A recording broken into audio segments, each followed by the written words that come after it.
Have you ever wondered what love felt like? Would have felt like to have somebody right there beside you? Yeah, me too. Toradora captures the life of two main protagonists, Ryuji Takasu and Taiga Aisaka. The two are both looked down upon by most of the school because of their personality and stature. Ryuji is mistaken as a delinquent because of his glaring eyes and height, and Taiga is known as the palm-top tiger because of her tendency to snap at others and her small size.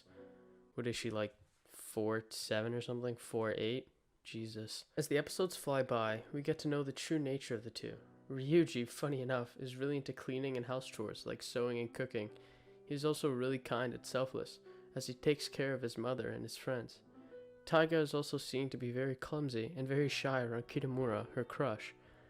Taiga is considered a tiger, and Ryuji considers himself a dragon, hence the name Toradora, which is literally tiger and dragon.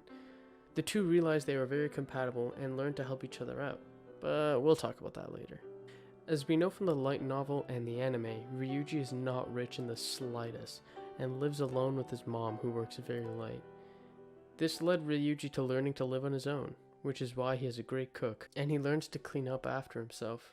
We don't know much about his father, other than the fact that he left Yasaka, Ryuji's mom, for another girl when she was pregnant with Ryuji. And between us, she's got some massive knock. Taiga, on the other hand, comes from a very wealthy family, but also has a fair share of problems. She was forced to live on her own, but her dad and mom make appearances in the show, and they don't go so well. Other than the two mentioned, others like Yasaka Kitamura, Minori Kushieda, and Ami Kawashima are considered Ryuji's and Taiga's close friends. There are also some characters in their class who are considered to be their friends as well, but they're like support characters, so it doesn't really matter. As mentioned before, the two are looked down upon by the school, and the way they meet is, well, let's say... Turns out Taiga lives right beside Ryuji, and decided to cut that man up into pieces after she found out she left a love note in his bag, which was meant for someone else. Quite literally, broke into his apartment, committed a crime, and was literally about to kill that guy. Taiga originally takes an instant dislike to Ryuji, but when he figures out that they realize they can help set each other up with their crushes, they decide to become friends.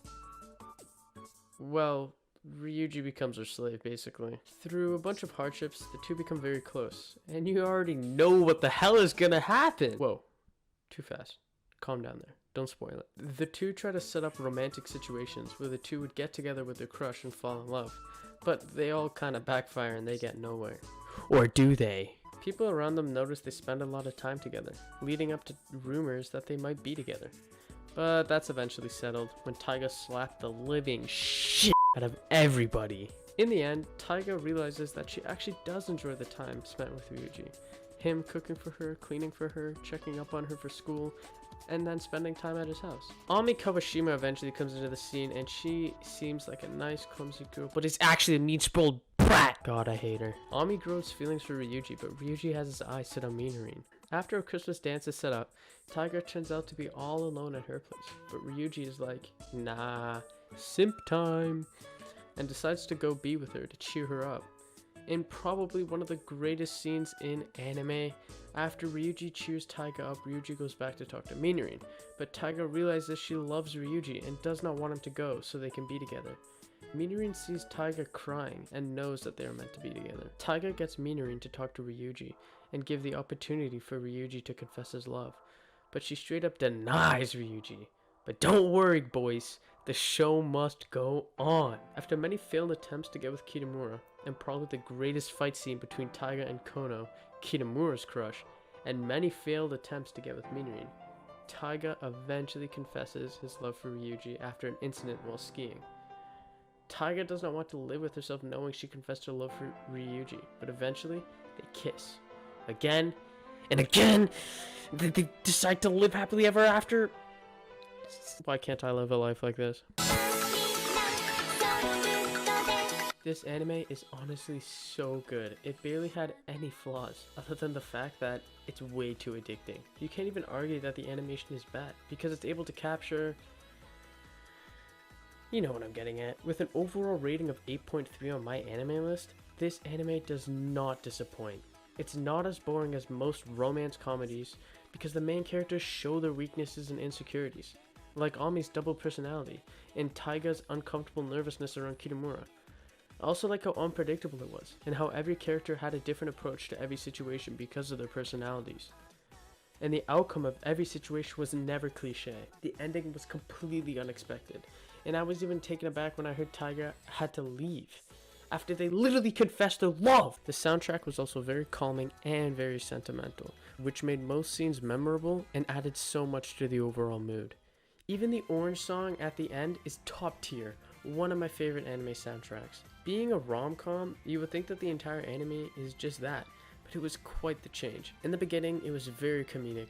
The relationship between Taiga and Ryuji was almost laughable, but as their love developed, the mood and scenes became more serious as the characters' true feelings were being revealed.